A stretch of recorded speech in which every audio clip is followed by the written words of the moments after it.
Today's seminar is clearly focusing on cats, and the behavioral testing part's coming at the end. We're going to talk about pandemic cats. And the reason I'm combining them is we've done a study, and in fact, it's Jen Vernick's thesis research, where we looked at what happens to homeless kittens after the pandemic.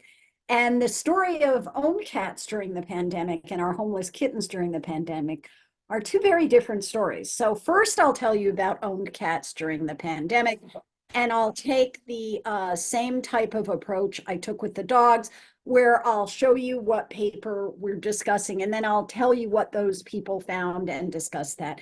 And for those of you who may have recognized the dulcet tones of the lovely Missy Rose, my oldest, my 13-and-a-half-year-old Aussie, I came home to work here this afternoon, hoping that it would be more comfortable for me. But then, of course, I forgot about the participation of Australian Shepherds.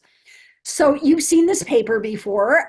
This is the effects of the Spanish COVID lockdown on people, their pets, and the human-animal bond. We talked about the dog effects last week. And this week we are going to, we're going to talk about the, I'm trying to get, this is great. I'm trying to get the pointer to talk to me and it doesn't want to do that.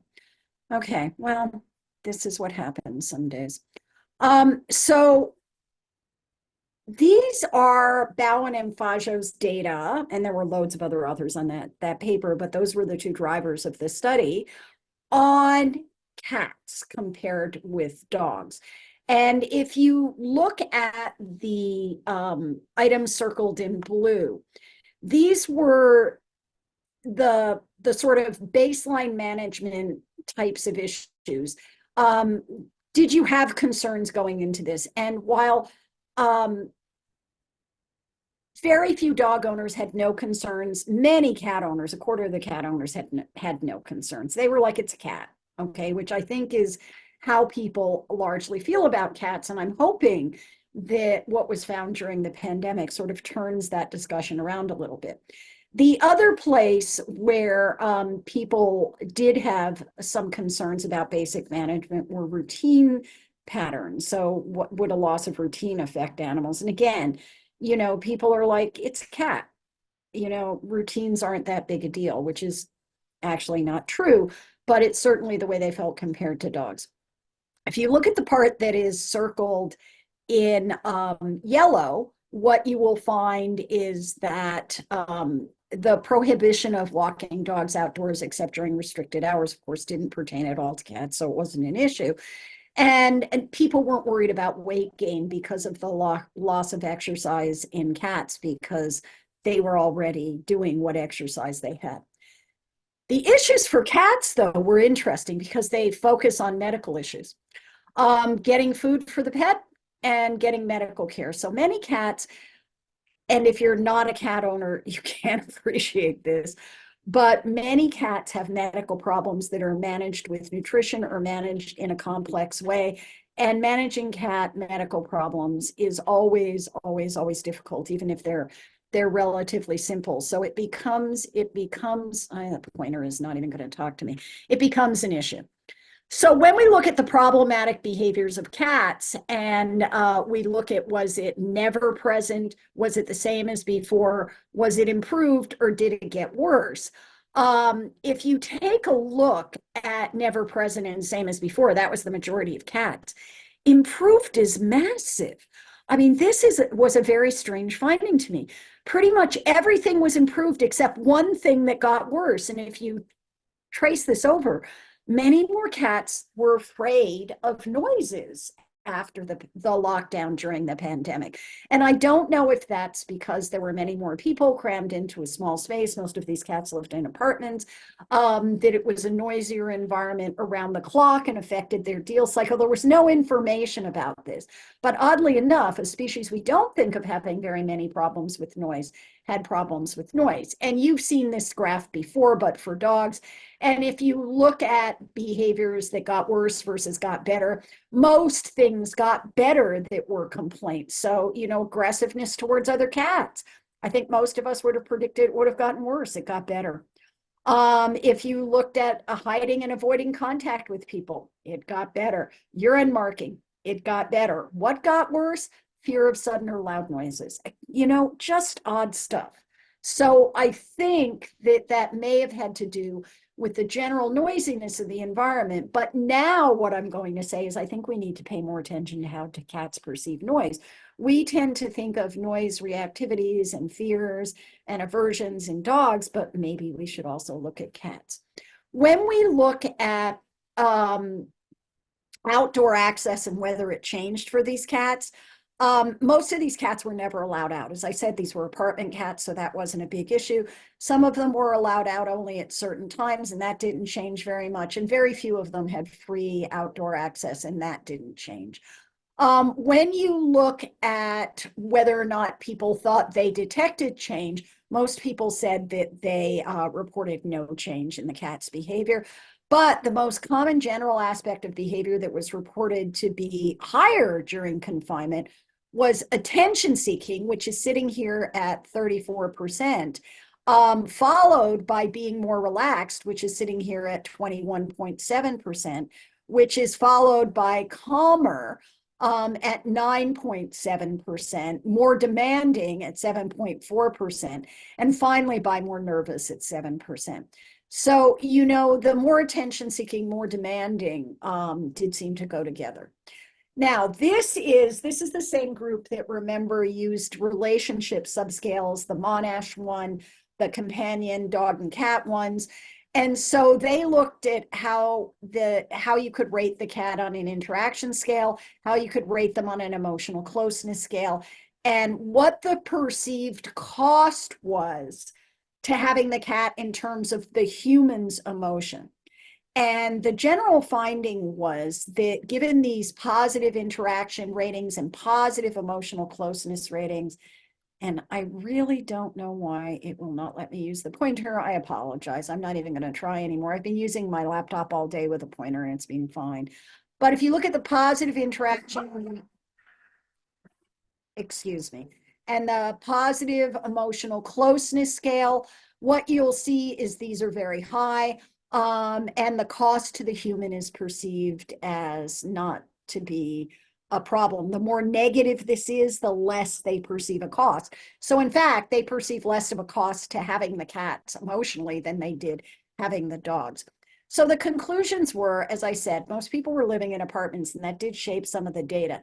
Cats were considered to do much better than dogs since 85% of them were already indoor cats, but their spaces were more crowded around the clock and they might have been noisier.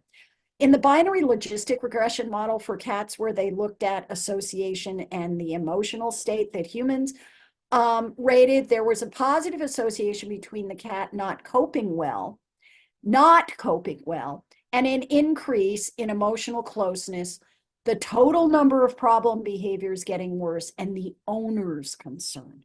So really, when you look at this binary logistic regression, if the owners were concerned and there were problem behaviors, cats seemed to get clingier to their owners, but their owners were very concerned. And one of the conclusions was that the emotional needs of humans associated with worry and concern because of the lockdown didn't help these cats. And don't forget, we tend to divide this period into, you know, when we were isolated, but getting ready to be isolated, and then getting ready to be locked down, and then lockdown, and then after the lockdown, and there were still restrictions. So there were varying degrees of severity. And of course, this one focused on the lockdown, which was very stressful for the humans. And in the regression model, there was actually a negative association with the number of resident cats. In other words, if you had multiple cats, your cats were a buffer. Cats did better if there were other cats. And that may be because they were a buffer from the humans who were so distressed and, in the cat's worldview, acting possibly inappropriately. This is a paper from PLOS One, and you're going to see another paper from this group. They published this same study in two different ways in two different journals.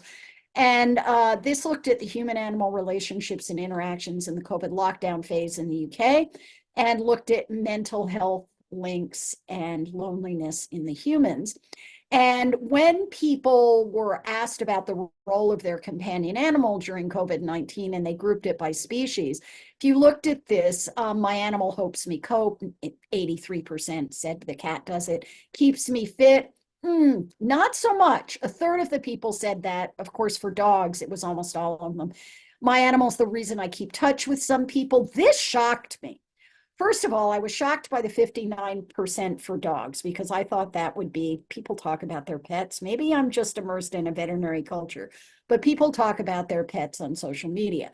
But the reason I was stunned that only a third of the people thought that it kept them in touch with people on social media is the internet is overrun with cat videos. Okay. Even my husband shows me cat videos. This is ridiculous. So I was a little puzzled that this was only a third, but it was interesting. But they do, almost everybody said my cat has a positive effect on the family. Very few people said the cat has problems, not statistically different from dogs, but still lower. I can't imagine being without my animal at this time. Very, very common. And it would have been easier for me not to have an animal. Nobody agreed with that. So when you look at the Milan Pet Quality of Life Instrument, which is another way of evaluating the pet's quality of life during the COVID-19 period, and this is a group out of a number of universities in the UK and in Italy. They looked at the physical quality of life of the cats, the psychological quality of life of the cats, and the social quality of life of the cats. And the two positive findings were dogs did worse than cats and cats did much better than dogs and cats really reigned, were for the physical quality of life as evaluated by the guardians, by the people who lived with the cats, and the psychological quality of life. And the problem with the physical quality of life is in this direct quotation, okay? We believe that the cat's better physical quality of life is an artifact caused by cats' subtle expression of physical discomfort. Evidence indicates that cats communicate their experience of pain mostly through facial expressions, hiding, and immobility, and that can be difficult for pet owners to interpret. On the other hand, the negative finding here, the social quality of life of the cats, which decreased, likely represents the owner's limited engagement in joint activities such as training or exercise. Don't forget, this is comparing cats to dogs, and cats did worse than dogs. Well, because people thought they should train and play fetch and feed treats and, teach tricks to their dogs, and they were like, it's a cat. And the cats didn't get this training or exercise, and they had a lack of interaction with their humans in many cases. And then it says that cat owners may be prone to believing that cats are self-regulated in terms of exercise and prefer solo over social play. I mean, it's beautifully worded, which is why I left it as a quote, because I think that this is the subtle stuff that's hidden in the data. First of all, the vast majority of people miss pain and discomfort in cats unless they're actually looking for it. The average veterinarian, when a cat hides or becomes immobile, thinks they're easy to handle. They don't realize that we've normalized fear and we've normalized discomfort because it makes it a little easier for us to handle the animal for an exam. And facial expressions in cats are notoriously difficult for people to read, despite a series of publications and tools designed to make them easier to understand. This is a paper that actually looked at dogs and cats' behaviors in China.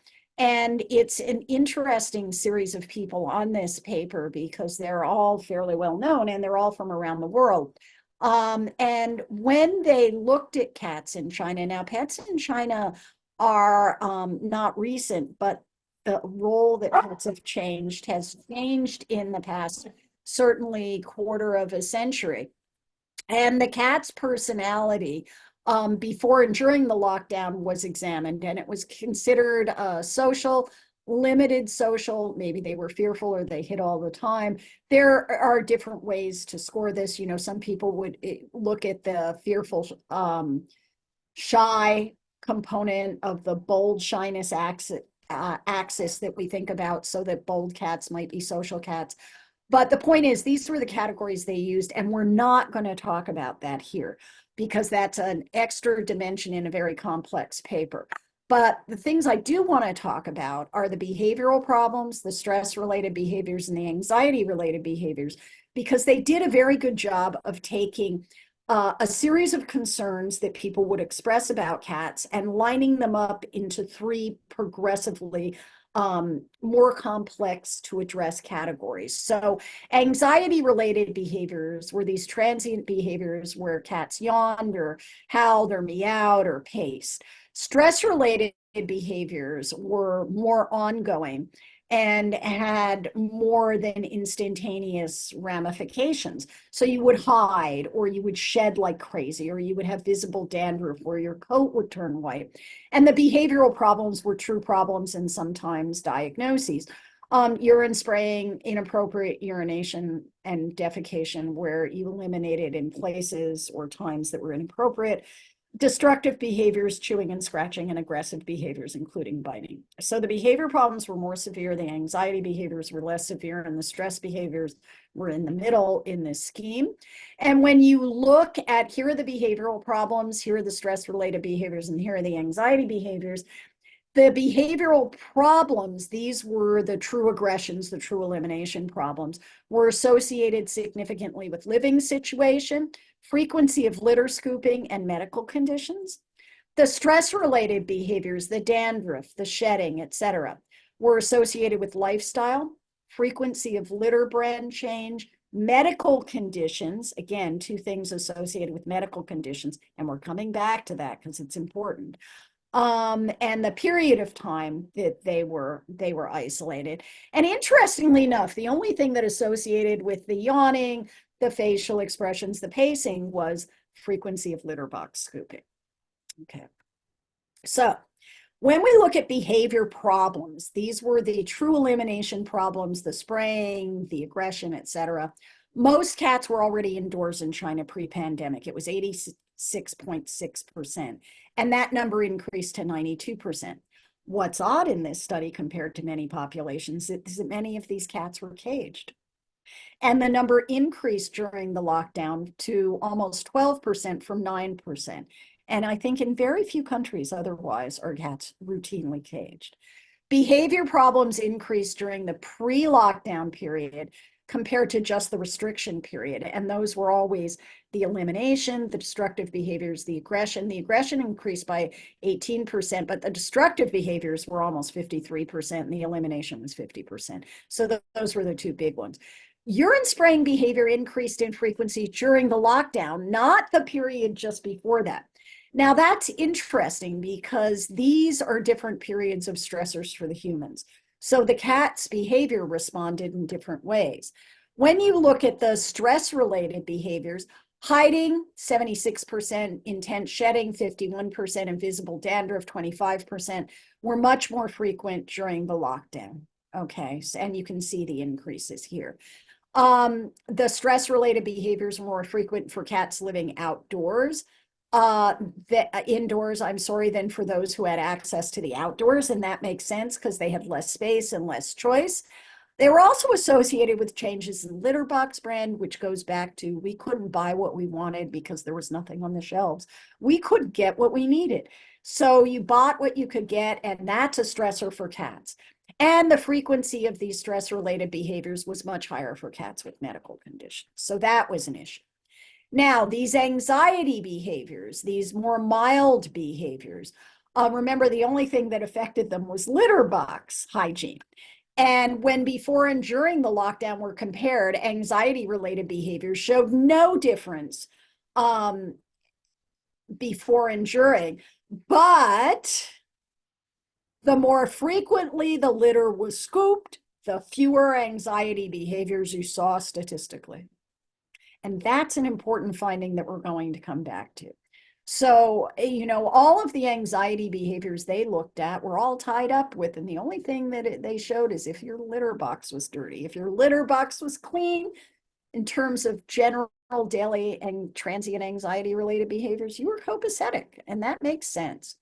They also looked at aggressive behaviors and bites and different family members and the number of family members, and found no association. So it's not just density, it very likely has to do with the way the humans behave.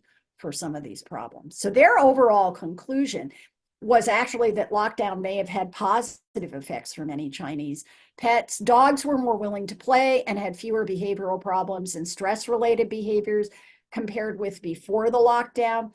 Cats had a better appetite. They were much more social.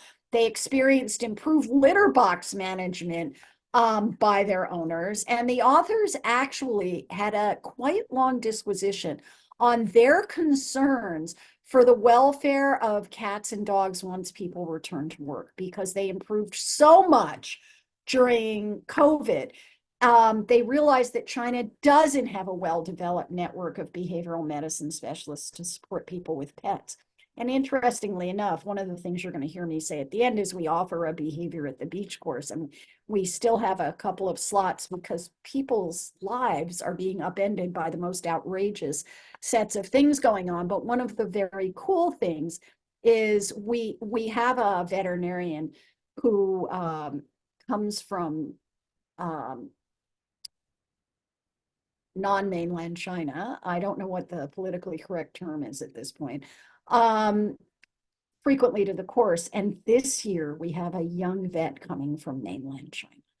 So his goal is to bring this type of approach to veterinary medicine in China. And I'm very excited to meet this person because they seem very enthusiastic. But I was touched by the fact that people were worried about long-term welfare because the difference was so great. So when you look at the effects of the pandemic on behavioral tendencies of cats and dogs in Japan, as you'll probably realize, cats are big in Japan. And so when they looked at cat behaviors, there was one significant main effect and one effect only. And that was the effect of time before versus after COVID, broad scope, on attention-seeking behavior, or those behaviors that attracted owners. Cats became much more interested in attracting their humans' behavior, attention, and getting interactive behaviors from their humans. And that was the result of their experiences during COVID. When you look, and this is the second paper in that series that I told you about mental health with owners, when you look at the perceived impact of the first COVID UK lockdown on companion animal welfare and behavior, and this is a mixed method study of associations with owner mental health. If you look at the positive changes that occurred, there were many, many more positive changes for cats than for dogs. And the foci in the free-form comments that the owners, there were tick sheets, but there were free-form comments that they could add, was that skittish cats actually improved. They also said the same thing about skittish dogs. They also said that their pets were better groomed. Pets don't groom themselves. Cats were much better groomed because the humans were maintaining the grooming. And that meant they were touching and massaging and interacting with their cats all the time. And in fact, when you look at the mean PC scores for cats, the positive welfare and behavioral changes for that principal component, they were actually very, very high, and the positive changes were greater than for dogs. When you look at the negative principal components changes for cats, they were lower than they were for dogs. So that's also interesting. When people looked at cat owners' perceptions, in other words, now we're switching to how did you feel about having a cat during the pandemic? This is the same group that looked at very many of these things with dogs. You'll recognize the map. They're from Poland, so it's not surprising that so many of the questionnaires were returned from Poland and other parts of Europe. Big representation in Brazil. And what they found when they looked at these data is they asked, did you observe any changes in the behavior of your cat during the pandemic as compared to before? And this was out of 324 respondents. So when you do these studies, there's always an error term to this, but you ask people, think back to the way it was before. You know, we do this all the time in behavioral medicine. Think back to when your dog was 6 months, a year and a half. How much did it play and how much does it play now when we're assessing cognition? And people say the dog doesn't play very much anymore. Well, this is the same type of study. So the negative components that they found were, and the percentages are small. 2.5% of the cats and 2.2% respectively were restless and anxious. And then it drops even more for they scratched things and damaged them. They urinated or defecated indoors. They were apathetic or unresponsive. They were reluctant to being let outdoors. They avoided a close contact by frequently hiding and withdrawing. They developed or they increased repetitive stereotypic behavior. And that would have been one of the things I might have expected. But it was very, very small in this population, 0.6%. They were less, which is 2 cats, the less playful, and there was an increased aggression towards human, 0 for the increased aggression. Let's look at what happened. When there were changes, now 67% of the cats didn't have changes, but when there were changes, they most frequently sought close contacts. They were more playful. They had more frequent vocalizations. They were calmer. They had more frequent requests for going outdoors. They also had less frequent vocalizations. And then there were some other things. But really, by and large, this is way loaded onto they were more solicitous, they had better interactions, things worked out better. When you looked at the difficulties in cat care and the advantages of having a cat during the pandemic, and you asked what difficulties did you experience, there were no difficulties for most of these people. So 73% said no difficulties. The big thing people said, and it goes back to that very first slide where I said people worried about getting food and they worried about veterinary care because dealing with cats with medical conditions is always dicey, and there was more difficult access to veterinary care. So this was a big concern for this population. What came in second? Food supply.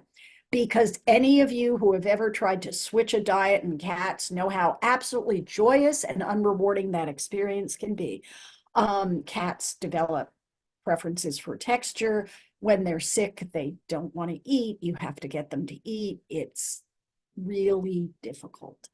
Some people were afraid of being affected with COVID by their cat because we knew that transmission could happen. It wasn't very common. Very few people reported unfavorable changes in their cat's behavior. When you asked specifically, did you see any advantages of the presence of the cat during the pandemic? The people said, oh yes, my own psychological tensions were improved because of my contact with the cat. That was 75% of the people. 11% of the people said there were great changes, highly desirable changes to them in their cat's behavior, and another 11% said they found other advantages. So cats really blossomed during the pandemic, and I think we need to remember that.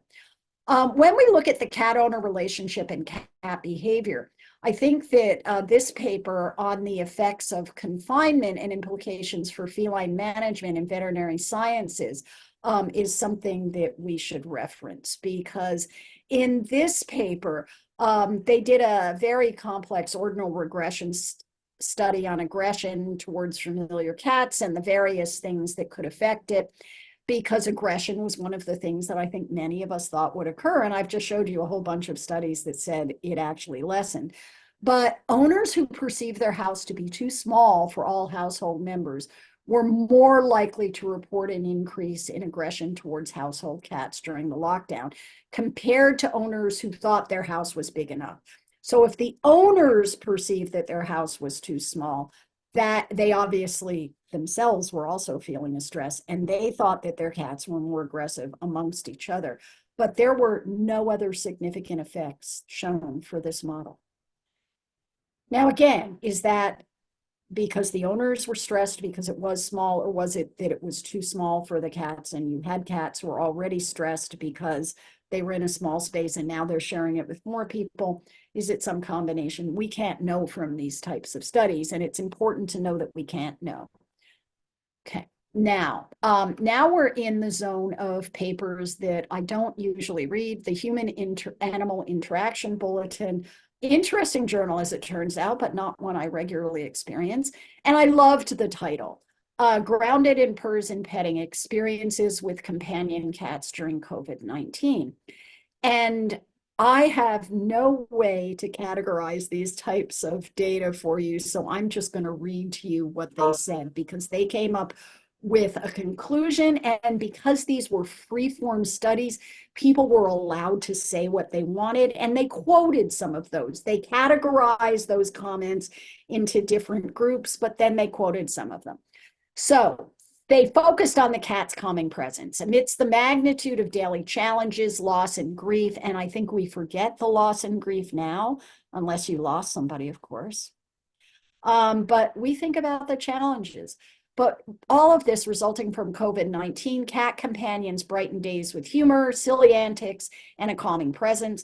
The loving kindness of cats emerged as a buffer to the guardian's emotional distress. And one person, a 34-year-old woman, said, greatly reduces my stressors. Without my boys, I doubt I would be managing and might have to seek help for anxiety and depression. Instead, the purrs and petting of my two cats ground me, make me feel less lonely, and give me unconditional love. Okay, everything you need to know is there. I get to touch somebody. I'm worried. I would be depressed. I'm not alone. And I have unconditional love. And I think we all need that. Caring for the cat's physical and emotional needs provided participants with a sense of purpose and meaning during a time when most individuals felt out of control. We had no control. We were all told what to do, and we did the best we could, and we had limitations, and some of us were in better physical and emotional states and financial states and everything else to deal with that. Some of us were not. And one of the comments from a 60-year-old woman was, having a pet to concentrate attention on me allows me to remove focus on COVID, over which I have minimal to no control. They also provide a responsibility outside of myself that provides motivation for getting through challenging times. So acknowledgement that I have no control, a refocus on attention, and a responsibility that is not me. I'm responsible to something higher than myself, another individual. And I have to get through because of that. This is a paper I found absolutely remarkable. It's in Animals. I read this paper twice because I thought I must not have understood this, but here we go. This is about the experience of telenetworking with dogs and cats, and this is in the US during COVID-19. Here's the big conclusion of this study, and I've paraphrased it. This is my interpretation. This study, which involved a within subjects comparison of individual perceptions regarding working from home and the office, provided numerous insights into the role dogs and cats play with the teleworking experience. And they wrote extensively about this. And as I said, I took their conclusions and I changed the wording a little bit, and I paraphrased it and I shortened it. Most participants expressed a workplace location preference, and with just over half indicating they preferred working from home, 40% indicated they preferred working from the office. Neither the presence of dogs or cats nor the presence of other humans predicted where participants preferred to work. I'm sorry, but I don't understand that. Everything we've heard so far is about social stuff. This tells me that none of this matters. And maybe the worlds of work and the rest of your life are totally disconnected. God knows, I'm working 60 to 80 hours a week lately. I'm beginning to feel that. But I don't understand that. So we'll leave it at that. The veterinary issue was a big issue during COVID. And these people, this is in Journal of Feline Medicine and Surgery, and asked, was it less stressful for their cats and their carers during COVID? The standard care is shown in blue, and the COVID care is shown in orange. And if you look at the consultation type, preventative medicine went way down. But admissions for surgery, normal emergencies, emergency out of hours, and some minor long-term illness things all went up for cats during COVID. So they didn't get the preventative care as much.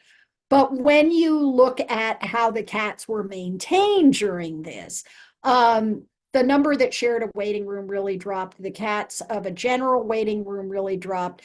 Even cats only waiting room dropped because they were called straight in or they were handled otherwise, which might have been outside. And that seems to have benefited the cat, because when you look at what happened, panting dropped during COVID, vocalizing dropped during COVID, lashing out dropped, but not significantly. Trying to hide dropped, trying to escape dropped. Growling or hissing went up a little bit. It was marginal. That's about the cat. Rapid breathing with a closed mouth decreased, agitation decreased, etc. So they all did a little better. And then finally, people looked at the risk of idiopathic cystitis. And I need to get up for 1 second. Bug, my youngest dog, is whining, and she's whining because my oldest dog is blocking her because she's a bully and obnoxious. And I just want to make sure Bug can come through if she wants to. That's Missy, you've heard barking. This will take me 2 seconds, and I apologize. Missy, get up and let Bug come, please. Come on, dog. You want to come? You want to come? Come on. Come on. There you go. Yes, that's exactly what was happening. Missy had draped herself across the hallway and the door, and Bug is now at my feet. Oh, Ladybug, I'm sorry. Okay, so this, those of you who are veterinarians know that feline interstitial cystitis and urethral obstructions are real issues in cats. The risk of developing non-obstructive FIC or the urethral obstruction or either of these actually wasn't higher in the COVID group. And I think most of us would have expected, ooh, this is going to be so stressful. Cats are going to have cystitis. They're going to block. We're going to have nothing but problems. And that didn't happen, but it wasn't stressful, and that's the point. And there was no significant difference in developing non-obstructive FIC, UO, or both during COVID relative to pre-COVID. So the stats are in. Now, let me say something about the conclusions before we move on to the experimental kittens, because the data for the kittens aren't published. I'm going to show you one graph and a bunch of cats. But for basic cats who are already living with people, the conclusions about COVID are as follows. The classic stress-related medical condition, FIC, the feline interstitial cystitis, did not increase in frequency. The things people were concerned about was finding the right food and vet care for cats and possibly the right litter. Came in way down, but it still showed up. So there were a number of cats being treated for ongoing conditions that people were worried about, and that was difficult. Cat behavior didn't change for the worse very often. In fact, it improved. And that's one of the reasons probably FIC didn't increase. People interacted more and spent more time caring for their cats. They groomed them more. They spent more time caring for their litter boxes. Space mattered for cats, but on the whole, not only did cat behavior improve, problem behaviors improved, largely as a result of the increased attention and the increased care and all of those things. There wasn't that much to fight about. And one of the weird things when you look at these data is that the cleaner the litter boxes were, the less fighting there was among cats. People realized that they themselves benefited from interacting with their cats. So many of the people who bought into we have dogs, but cats have us shed that idea, and they realized their cats were real people too, and that the cats asked for more attention and benefited from it. Okay, those are the COVID conclusions. Now, let's sit back. Ladybug, thank you. Let's sit back and look at what that tells us about life lessons, because there are life lessons in this. What do we know now about cats that these studies told us? Gee, you should change your litter boxes more often. You should change your litter often. Cats like it. They'll house soil less and they'll fight less. Don't change litter brands unless you've actually had time to get cats used to it and you know you like it. It's a stressor for cats. Don't sit in the waiting room. Go directly to the exam room. Go to vet visits when the clinic or the hospital is slow or empty. Pet your cat, talk to your cat, call your cat, train your cat, leash walk your cat. They now know you can do better. Try being the person they hope for you to be. And I think those are the life lessons for cats that COVID gave us. So when you look at these two talks about COVID together in owned animals, the conclusion is, our pets actually did better than we thought. They were helpful to us. The only animals who worsened were primarily the dogs who already had problems, and the stressors were fulcrums for those problems. You know, they were sitting right there. So this is very different than we expected. Now, let me talk to you about what about orphaned kittens, because there was nothing on this. So what about kittens that come from homeless moms? Now, you saw this graphic last week. And when we look at what contributes to making your quote unquote temperament that you're born with as puppies or kittens, you have mom's historic summed environmental effects and her prenatal and environmental experiences, and that all goes together. And her summed environmental effects, the environments, you know, are everything: physical, behavioral, social, resource, which is nutrition and shelter and disease, but her mom's epigenetic effects. And all of this goes together to make epigenetic effects, which changes the genome. And then the in utero environment further manipulates that as another epigenetic effect. You end up born with some genetic response surface, which is characterized early as temperament. Then you're exposed to sensitive periods, we hope, and there are various environmental effects, and those sensitive period exposures could be good or bad. You've always got learning involved in that. You produce the puppy and kitten juvenile behaviors, and then you've got more learning involved in that and more environments as you go through social maturity, and you prune and remodel your neurons 2 to 3 years of age for a cat, and you show adult behaviors. Okay, so that's that part of the story. Now, when you look at how cats go through neurodevelopment, I'm going to go through just a series. These are all in my 2013 textbook, but I'm just going to go through a series of hallmarks of normal behaviors for cats. And I'm going to show you when they would be with mom and the breeder. And then I'm going to show you when they would be with their new people if they were adopted sometime between 8 and 12 or 8 and 15 weeks. And many people hold off for 12 to 15 weeks now because of a paper that I'm going to show you. So, you know, tactile sensitivity and the ability to right yourself is developed in cats very early. They're in utero when that happens. But these are the developmental landmarks. This is, you know, 1 week, 3 weeks. They temperature regulate. They can talk to their moms. This is all at the breeders. The closeness of other kittens is calming if they have them. Queens begin to teach predatory behavior. Kittens will emerge from the nest box. Queens will start feeding solid food and teach them about live prey. If they're exposed to another species, they do well later in life. They, you know, these are the normal things. This is all happening when they're not with the people that they're going to live with. They're moved by the queen frequently. They go through early social play periods. They go through middle social play period. If they're handled regularly in approach unfamiliar objects rapidly, they'll approach them better later in life. So there's a very early effect, just to 45 days when you're not going to have these kittens, where if they're handled, the environment is less scary to them. This is all happening at the breeder. This is all happening before you see those kittens. If they're handled by people, they show less fear and more interest in people later. They go through different types of object play and eye-paw coordination. They go into the late period of social play.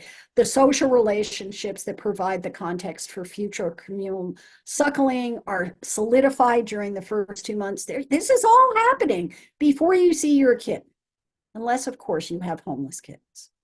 Okay.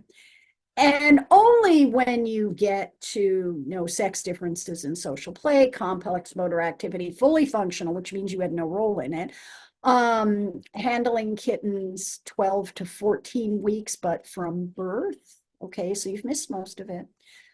Social fighting may start, sex differences in social play.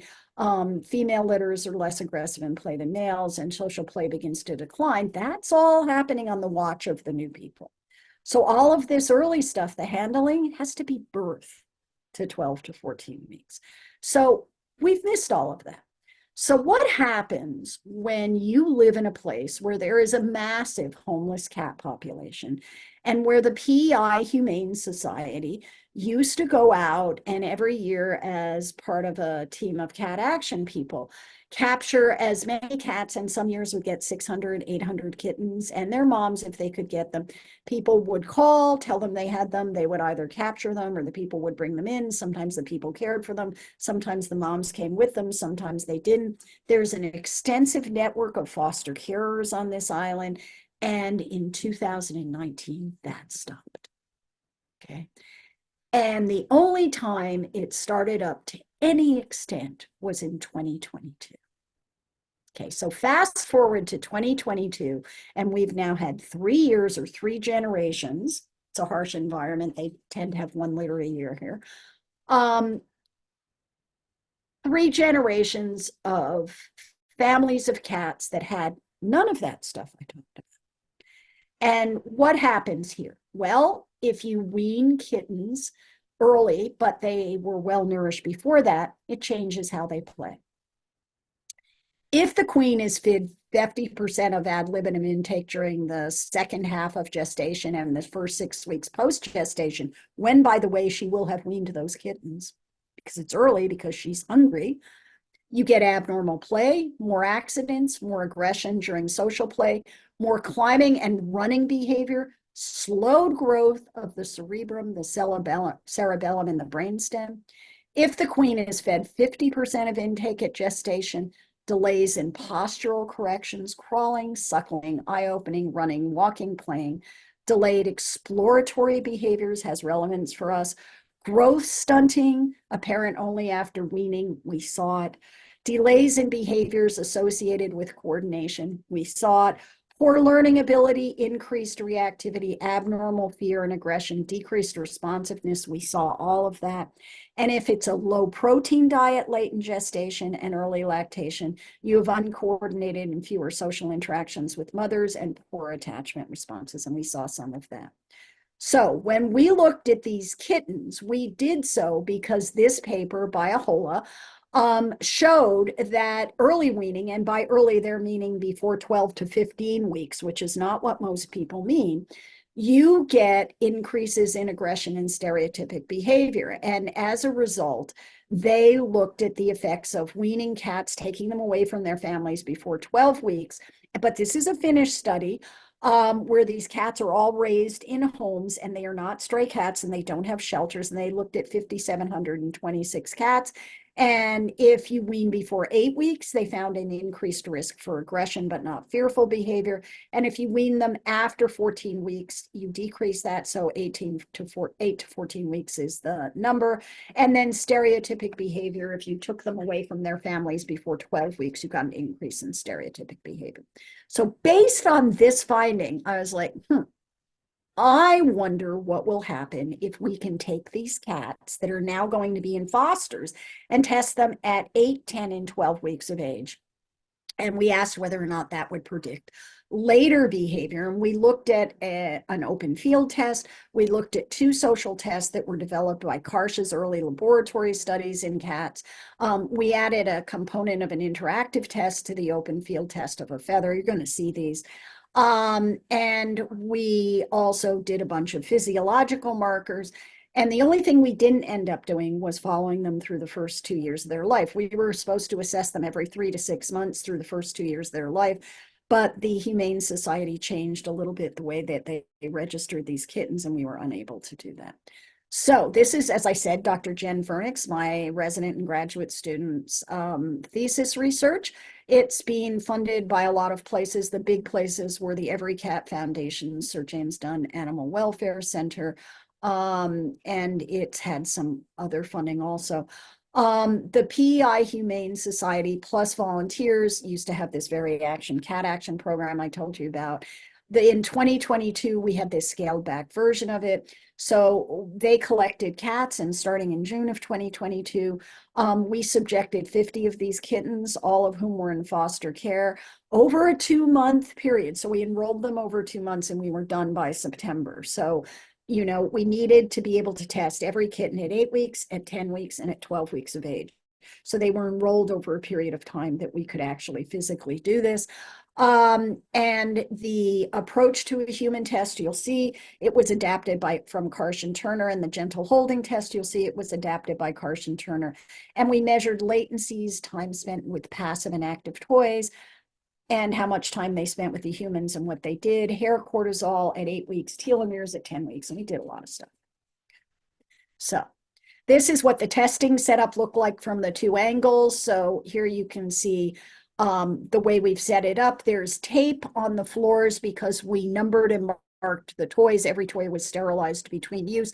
They were very young kittens, so at first we gave them 2 litter boxes. There's a water dish, there's an actual food dish, and there are treats in these containers that roll. So some of these toys had tactile stimuli, some of them made noise, some of them moved in weird ways. They were chosen for their complexity. Okay, this is a gridded area because it's going to be videotaped. Here's the interactive feather toy, and in a very prescribed stereotypic way that was timed, that feather was stuck through the grid. By the way, that grid is just X pins. They were kittens. Stuck through the grid on a wand and dragged in a very practiced way back and forth through the X. The approach test, the kittens were put at the very edge. The humans sat where that food dish is, and the cats were introduced at the far edge. And it was a 2-minute test. Did they approach? And after 1 minute, the human who sat there, these were vet students. They were vets or students for the summer. They were phenomenal.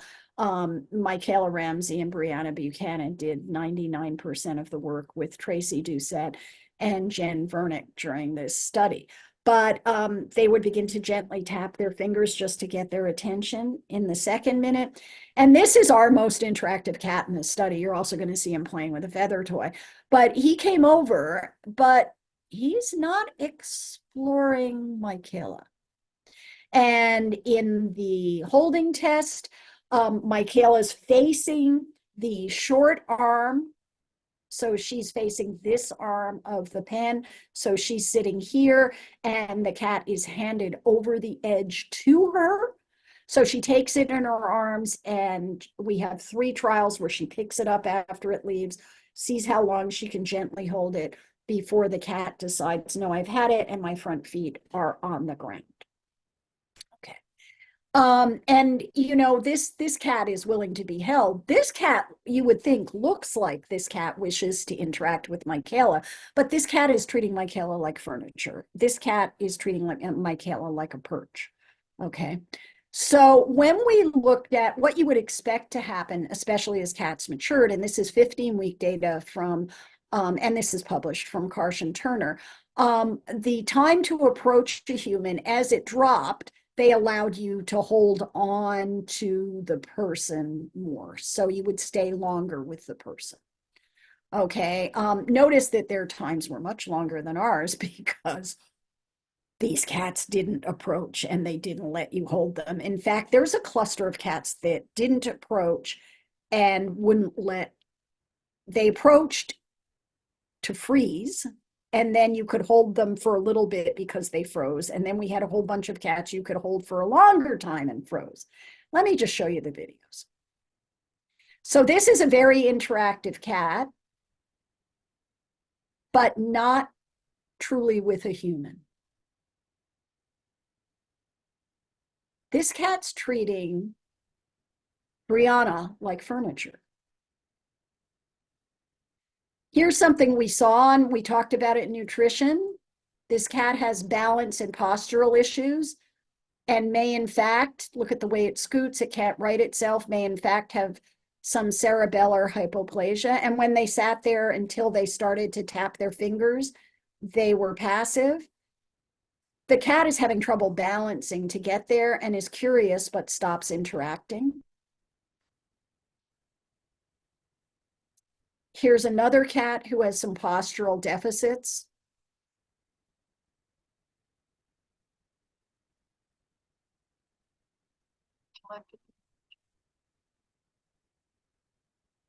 Pick it up again. This is, again, we do this 2 out of 3 times, but the cat doesn't want to be held and doesn't like being touched.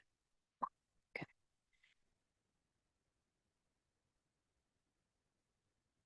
Another kitten looking at the fingers being tapped. And rather than approaching, withdraws and avoids. And you can see the heightened reactivity with the tail, but this cat also doesn't move well.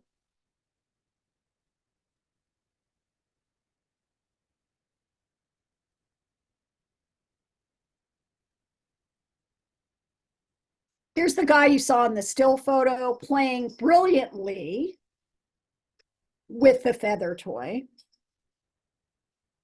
And this is what I thought we would see all the time. Very outgoing, very bold kitten, lovely cat. This is what I thought we would see.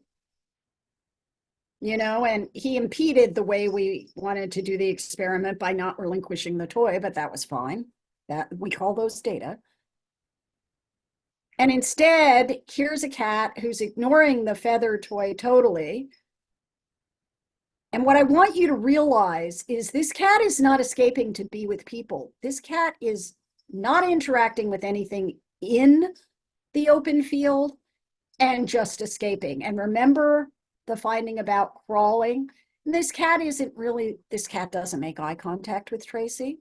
She must have put that cat in there 6 or 8 times and the same behavior occurred. So orphaned kittens are not the same as owned cats. 3 years between rescue efforts was likely 3 years for epigenetic effects to multiply. Kittens with moms did marginally better than the kittens who were brought in without their mothers.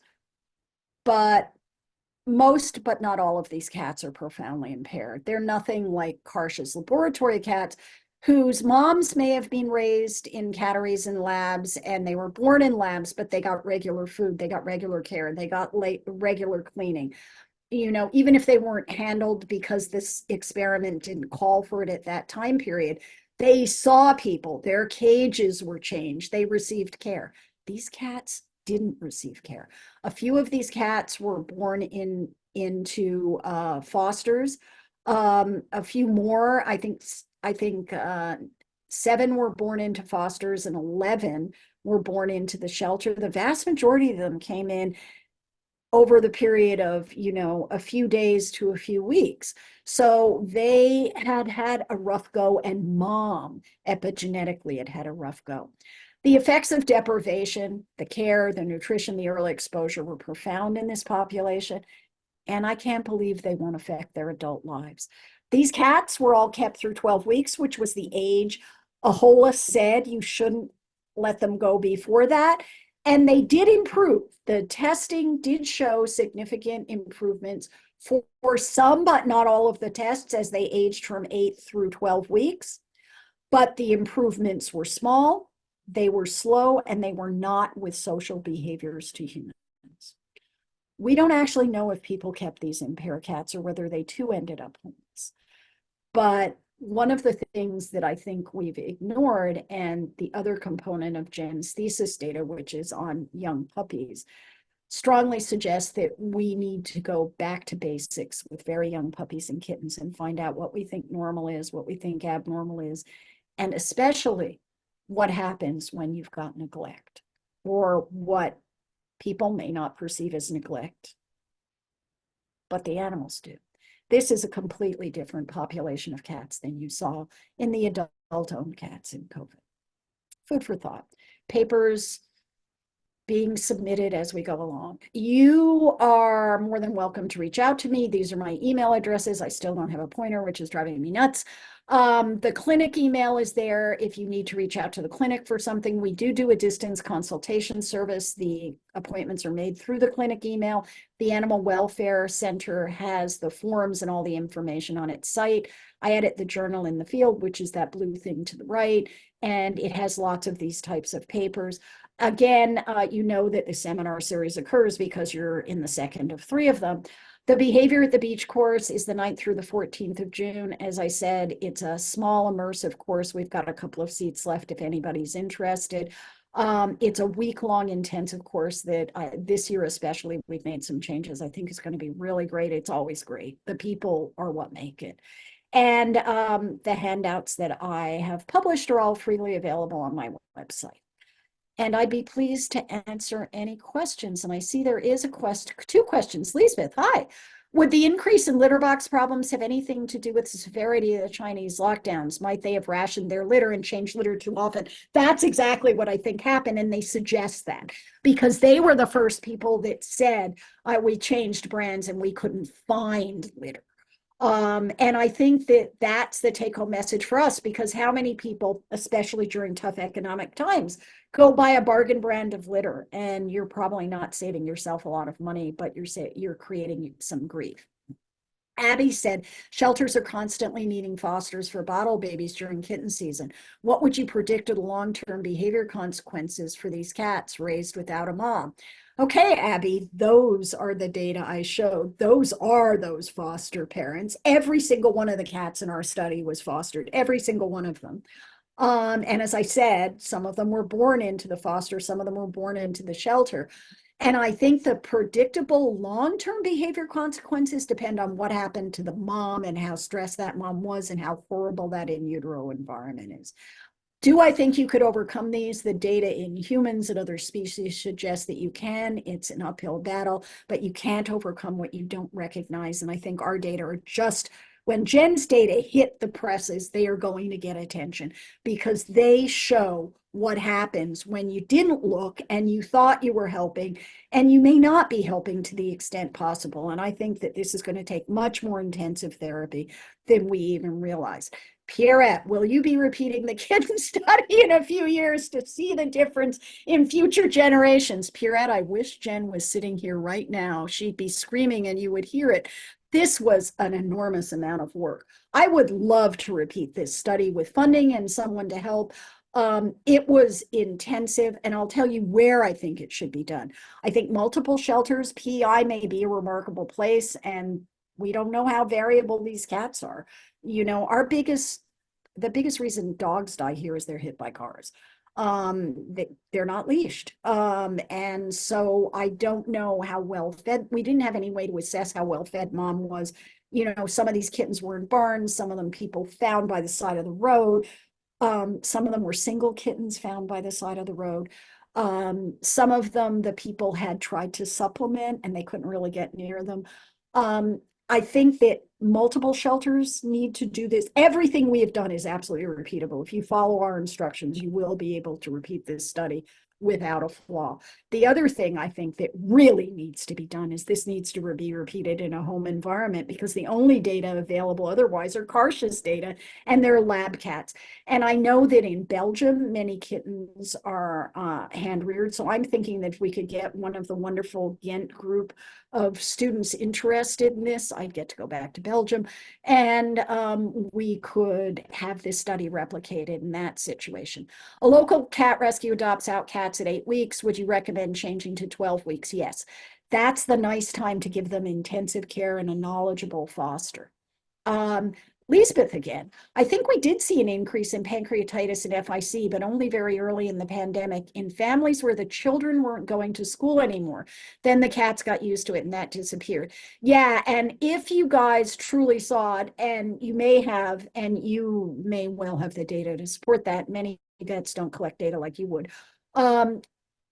You're going to miss that in the types of studies, those transient things, because they were measured over broader periods. So restrictions, it starts, restrictions, pre-lockdown, the lockdown is coming, the lockdown, the emergence from the lockdown, the next lockdown. And that was the wonderful thing about Rowena Packer's paper, is she showed you all of the data with respect to all of those upheavals. Lynn, it would be interesting to see the percentage breakdown of issues such as compulsive disorders and aggression in the older kittens. Is that in the study? It was in the study, but since the way the PEI Humane Society changed it, we can't follow the kittens.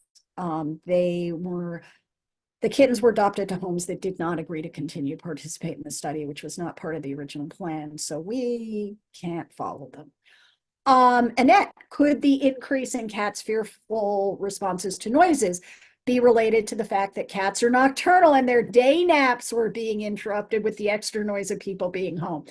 I'm so glad somebody said that, because I wondered the same thing and could find that in none of the papers. Cats nap during the day. They're crepuscular creatures, and that's absolutely right. To them, you just breathing in the afternoon might have been noise, but it was a range of noises. And I do think we've not looked well in cats. As you know, I'm seriously interested in who reacts to noises and how they react, and are they just mildly averse, or are they truly phobic, and is there anything in between? And we've got a couple of, genetics papers and epidemiology papers, and we've measured hearing, and we've ignored cats. And I think maybe we need to stop doing that. Catherine Milne says, I've had several cats who were noise reactive to storms, fireworks, rain on a tin roof. I know, they're out there. We've seen only, don't hold me to this, I want to say I've seen 2 in 20 years clinically for that. I know they're out there, but we don't think of cats with enough respect and enough detail and enough compassion. Yeah, I think that's how I feel. And I feel that way even more after this kitten study. I had to submit one of the grant's final reports today, and I had the vet student who worked on this study proof the part that goes to the general public. I said, I just really dashed this off quickly. Could you proof this for me? And she had been one of the students in the study who helped with the study, and she proofed it, and she was in tears at the end. And I think that says a lot. And Lynn's right. And this is what people found with, the cats going away. Cats hide, people think they're okay. And that was one of the big findings that, people don't appreciate. The Milan study that said, we don't think their physical quality of life was good because they were inapparent. People assumed they were okay, and they may not have been. That was the big finding of that study. Lulu, hi. More and more cat owners in China are starting to use automatic cleaning litter boxes when returned to work. What's your opinion on this? There's where the noise issue could come in. And it's so good to hear from you, Lulu. There's where the noise issue could come in. And, I think that if cats can learn to use those boxes, that can help, but you've really got to empty them because of the odor stream for cats, and it's not a substitute for the handling. Don't forget, they handled the cats' litter boxes and they groomed them, and the cats were probably around when they changed their litter box. And the thing I always say to people is, if when you change your cat's litter box, they're right in it and they use it immediately, you're not changing it often enough. So I think that one of the things that we may be missing is there's a social opportunity when you change litter boxes. But that's certainly better than the alternative, Lulu, and I'm glad to hear you're doing very well.